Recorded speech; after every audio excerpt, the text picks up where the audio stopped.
Lu doa gak sama Allah? Ya Allah, saya titip masa depan saya. Ya Allah, impian saya pengen jadi ini, kabulin dong. Tidak semua orang sekonsisten itu tiap 5 waktu. Enggak semua orang. Paling banter-banter gitu ya. Assalamualaikum warahmatullahi, assalamualaikum warahmatullahi, Rabbi firli wali walidayya warhamhuma kama rabbayani shaghira. Dah, selesai. Atau enggak, Rabbana atina fid dunya hasanah wa fil akhirati hasanah wa qina adzabannar. Udah sampai situ aja. Jangan lupakan ini satu doa yang nggak pernah terlepas dari doa gue. Apa yang gue doain? Ya Allah, saya titipkan masa depan saya, masa depan adik-adik saya, masa depan anak-anak muda seluruh dunia dan seluruh Indonesia kepadamu ya Allah. Dan kuncinya satu sih, selalu mendoakan orang lain. Karena ketika kita mendoakan orang lain kan doa itu kembali kepada kita. Kita doain 1000 orang, 1000 kebaikan balik ke kita.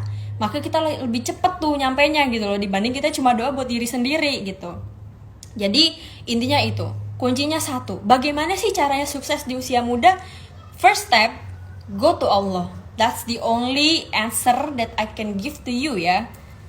Mungkin memang ada ikhtiar-ikhtiar dunia gitu ya, yang mesti kita lakukan. Tapi bertanya kepada Allah itu adalah hal yang tidak boleh kita skip. Bertanya kepada Allah adalah hal yang tidak boleh kita nggak lakuin. So, first thing that you can do, ask Allah. Bodoh amat kalau misalkan lu masih nggak tahu gitu ya, mau ngapain, harus kemana, bodoh amat, tanya aja Allah. Ya Allah, saya tahu nih, pasti lahirnya saya di dunia ini tuh ada maksudnya. Tapi saya nih lagi ngerasa nggak berguna banget jadi manusia. Saya pengen dah jadi orang yang berguna. Tolong dong ya Allah, tunjukin saya caranya gimana. Apa yang mesti saya lakuin? Apa yang kudu saya lakuin? Sekalian ya Allah, tunjukin jalannya kemana. Fasilitasin, temuin saya sama orang yang benar, yang baik, yang bermanfaat, yang bisa bantu saya, yang begini, begitu. Jadi talk to Allah gitu ya. Biasakan untuk talk to Allah atau berbicara kepada Allah. Ini yang sering banget dilewatin mungkin sama anak-anak muda, yaitu merasa kayak ya kita doa sama Allah sebatasnya aja. Loh, kok malah gitu? Katanya iya aneh banget abisan kalau gue doa sama Allah terus gue curhat sama Allah, aneh banget lah. Ya lu yang aneh justru. Bukannya doanya yang aneh, elunya yang aneh gitu. Gimana sih? Jadi apa yang gue lakukan pada saat itu, gue bertanya sama Allah. Setelah gue bertanya sama Allah, apa yang gue dapatkan? Yang gue dapatkan adalah jalan-jalan. Maksudnya jalan-jalannya bukan jalan-jalan kayak kemana gitu, ke pasar bang, bukan. Maksudnya jalan-jalan tuh gini, Allah ngasih gue jalan. Kenapa kalau kita nanya sama orang gitu ya, serba terbatas? Kenapa? Karena emang manusia tuh taunya ya terbatas. Yang taunya nggak terbatas itu siapa? Cuma Allah gitu. Istilahnya kayak lu nanya sama orang taunya lewat gang A B C. Tapi ketika lu nanya sama Waze atau nanya sama Google Map, dia tahu 10 gang. Kan beda kekuatannya, ya enggak? Jadi kuncinya satu, yaitu bertanya kepada Allah. Terus apa yang harus kita lakukan? Selebihnya adalah ketika Allah udah tunjukin jalannya apa, kita harus istiqomah. Nggak boleh gitu kayak melenceng atau nyeleneng, apa sih disebutnya? Apa sih nyelonong? Apa sih melenceng ya? Bener ya, melenceng gitu nggak boleh. Jadi tetap konsisten gitu ya dengan apa yang kita lakukan di awal. Berdoa terus walaupun kita udah dapat apa yang kita inginkan, berdoa terus. Dan gue nih punya cerita yang menarik guys. Gue kan waktu itu pernah ngebahas ya tentang kekuatan atau dahsyatnya mengucap, berkata, menulis gitu ya, yang baik-baik. Berdoa yang baik-baik, dan berdoa itu gak boleh ukuran yang kecil, harus ukuran yang gede gitu ya. Gue kadang suka lucu aja gitu loh. Ada orang, gue pernah nemuin satu komen bunyinya begini, ya Allah, semoga tahun ini saya bisa beli mobil bekas Toyota Avanza. Dalam hati gue mikir, lah kenapa dia gak doa minta yang baru aja gitu. Nah inilah kenapa manusia tuh kadang tetap aja, walaupun kita tahu Allah tuh maha besar, kita tahu Allah maha mampu, maha bisa ngasih gitu ya, tapi tetap ketika kita berdoa, kita mikirin kemampuan kita. Gak nalar nih kalau bisa beli mobil baru, kayaknya gak mungkin buat gua gitu kan. Gak mungkin nih gua bisa beli mobil baru, udahlah gak usah muluk-muluk. Ya Allah saya pengen beli mobil bekas gitu. Ya itu namanya lu gak percaya sama Allah, gimana sih? Padahal kita tahu nih Allah maha besar, Allah maha mampu, Allah maha bisa ngasih lu yang baru. Bukan cuma mobil baru doang, bahkan dia bisa ngasih lu pabrik-pabriknya. Tapi kenapa kita selalu minta ukuran yang kecil? Kenapa selama ini kita dapatnya kecil dikit? Kenapa? Barangkali kita doanya juga kecil dikit. Maka porsi yang kita dapetin ya dikit. Tapi kan rezeki orang tuh udah ada porsinya. Misalkan nih ada orang ngomong kayak gitu, porsi rezeki tuh udah ada gitu. Lah emangnya porsinya nggak boleh ditambah? Boleh. Masa iya nggak boleh? Allah tuh bilang gitu. Nih andai kata gitu ya, anggaplah nih kita punya piring gitu kan. Kemudian disajikan nih kan, ada lauk pauk. Jadi kita namu ke rumah orang, kemudian sama tuan rumahnya disediain piring, disediain lauk, prasmanan gitu ya. Kita ambil nih piring kita gitu kan, kita sendok tuh lauk gitu kan. Ternyata makanannya enak. Enak banget makanannya. Terus kita minta izin kepada si tuan rumah. Bu, saya boleh nggak nambah? Dibolehin nggak kira-kira? Ya pasti dibolehin lah gitu. Jadi memang rezeki udah ada porsinya masing-masing, tapi kita diperkenankan dan diizinkan untuk nambah porsi itu, asalkan kita mintanya sama siapa? Sama Allah. Selagi kita mintanya sama Allah, lu mau minta gunung kayak mau minta lautan dan seisinya, minta dunia dan seisinya, boleh. Kenapa? Karena kita minta sama Dia. Yang nggak boleh itu minta sama manusia, gitu. Paham ya sampai sini ya? Bisa dipahami ya? Oke. Sekarang gue pengen cerita. Ini supaya ceritanya baru aja terjadi kemarin. Tahun ini bahkan kayak bulan lalu.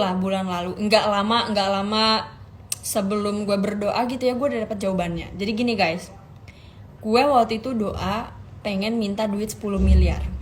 Bukan waktu itu, baru kemarin. Ini sumpah nih, kalian harus nyimak baik-baik.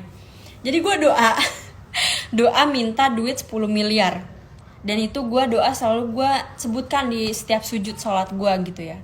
Jadi kan gue percaya banget sama repetisi atau pengulangan. Semakin sering kalimatnya diulang-ulang, maka chance atau kesempatan untuk dikabulkan semakin banyak. Kenapa? Karena kita selalu berdoa. Semakin banyak berdoa, maka semakin banyak juga pahala kebaikan gitu kan. Dan pahala kebaikan itu bisa ditukar menjadi barang yang kita inginkan gitu. So anyway, gue waktu itu doa kemarin, ya Allah, saya pengen punya duit 10 miliar. Jadi setiap sujud tuh gue doa. Gue doanya banyak banget, yang gue pengenin banyak banget. Tapi ya intinya gitu ya, gue selalu sebut ini dalam sujud gue. Setiap sujud ngomong dalam hati kan. Setelah baca gitu, subhanallah. Ada om gue guys, bentar guys. Oke. Iya, jadi gue doa gitu kan di sujud. Setelah gue selesai baca doa sujud gitu ya, gue ngomong dalam hati, ya Allah, saya pengen duit 10 miliar. Panjangin umur orang tua saya, bahagiain, lempengin hatinya, ademin. Pokoknya semua keinginan gue sebutin. Tapi highlight di situ ya, doa pengen duit 10 miliar. Apakah saat gue berdoa gue tahu gue bakal dapat dari mana tuh duit 10 M? Kagak tahu gue. Tunggu, ini gue kayak ngajak orang tawuran ya. Aduh, mohon maaf loh ini ya. Gue sangat bersemangat loh. Apakah pada saat gue berdoa, ya Allah saya pengen duit 10 miliar, gue tahu gue bakal dapat dari mana? Gak tahu. Gue gak paham dari mana judulnya, gak paham. Tapi satu yang gue tahu, gue gak tahu caranya gimana, tapi Allah tahu caranya gimana. Karena buat dia ngeluarin 10 miliar pastinya kayak ilah, seuprit doang gitu loh. 10 miliar buat bahkan seukuran gue aja nih. Sebenarnya gue seukurannya gimana ya? Bahkan buat gue nih ya, gila, lu waya gini, apalagi di situasi pandemi seperti ini gitu kan. Di situasi corona seperti ini, tiba-tiba lu minta duit miliaran. Buat orang yang apa sih namanya, mikirnya normal, nggak make sense. Kenapa? Dari mana judulnya? Lu pengen duit 10 miliar, dari mana judulnya? Gue tanya gitu. Gak tahu emang. Ini kan ngegas banget Wir. Gak tahu gitu. Lah gue masa bodoh. Gue nggak tahu, ya udah. Lu nggak tahu, ya udah. Kenapa lu nggak tahu? Kenapa gue nggak tahu? Karena memang knowledge atau pengetahuan kita terbatas. Makanya gue nanyanya nggak ke lu. Gue nanyanya nggak ke Google. Gue nanya ke siapa? Nanya ke Dia yang maha tidak terbatas, yang nggak ada batasannya. Jadi gue nanya ke Dia nih, ke Allah gitu. Ya Allah, saya pengen duit 10 miliar. Abis gue selesai berdoa, gue juga mikir sebenarnya, lah duit 10 miliar dari mana wah ya begini?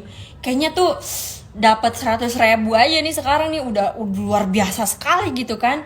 di tengah maraknya orang yang kesulitan, banyak yang kesusahan, gak bisa makan dan lain-lain gitu ya. Tiba-tiba gue memberanikan diri ini untuk berdoa di luar zona nyaman. Apa itu berdoa berdoa di luar zona nyaman? Berdoa di luar kapasitas pikiran gue. Tadi yang seperti gue sebutkan di awal ya. Gue sebutkan di awal, kenapa sih kita selalu berdoa sesuai kemampuan kita? Kenapa nggak memberanikan diri untuk berdoa di luar kemampuan kita? Gitu. Akhirnya gue berdoa seperti itu. Nggak lama kemudian setelah gue berdoa, dan gue rutin gitu, benar-benar istiqomah setiap sholat sunnah, sholat wajib, setiap sujud ya, gue berdoa seperti itu. Bahkan setelah selesai sholat pun gue berdoa gitu ya. Tiba-tiba gue dapet WA dong, gue dikirimin surat kerjasama. Di situ tunggu.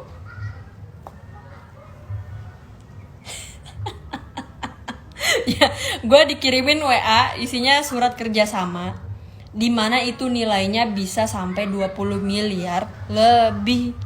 Dan itu bisa gue dapatkan. Dari mana ceritanya? Nantikan ceritanya setelah gue udah dapet duitnya. Nantikan ceritanya sampai gue udah dapet duitnya. Nah inilah maksudnya, kenapa gitu ya, kenapa gue selalu memberanikan diri gitu berdoa di luar kapasitas atau kemampuan gue. Karena gue tahu Allah pasti tahu jalannya, Allah pasti tahu caranya. Yang gue mesti lakukan cuma satu, gue minta ditunjukin, itu aja. Udah, gue cuma minta ditunjukin, udah itu aja, ya kan? Terus ternyata Allah ngasih tahu nih caranya seperti apa. Dengan apa? Lewat WA seseorang. Lewat WA seseorang yang ngasih tahu ke gue bahwa ada tawaran kerjasama yang kira-kira nilainya bisa sampai 20 miliar lebih komisi untuk gue.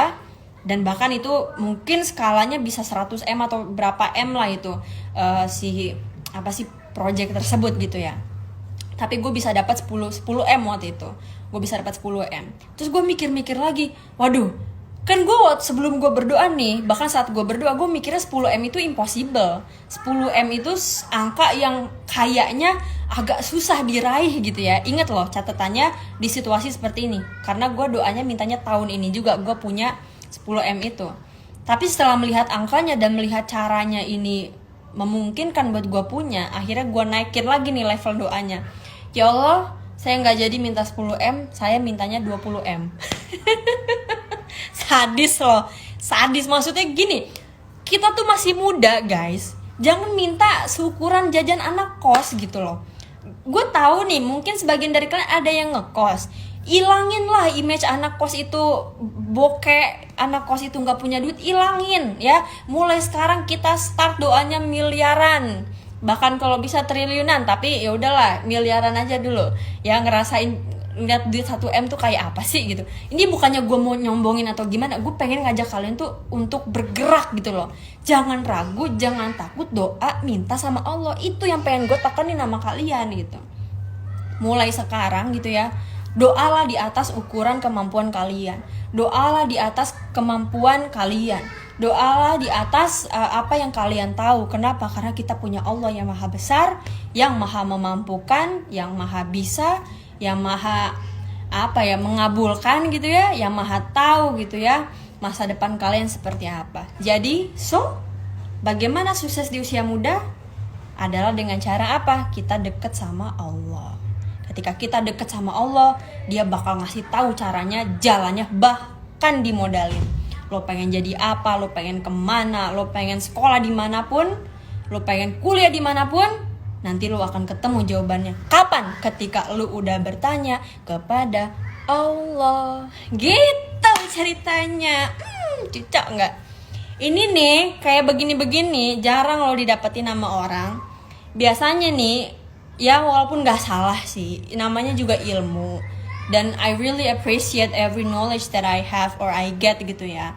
Tapi kadang-kadang nih kalau misalnya ada yang nanya gitu, gimana sih kak caranya kuliah di luar negeri?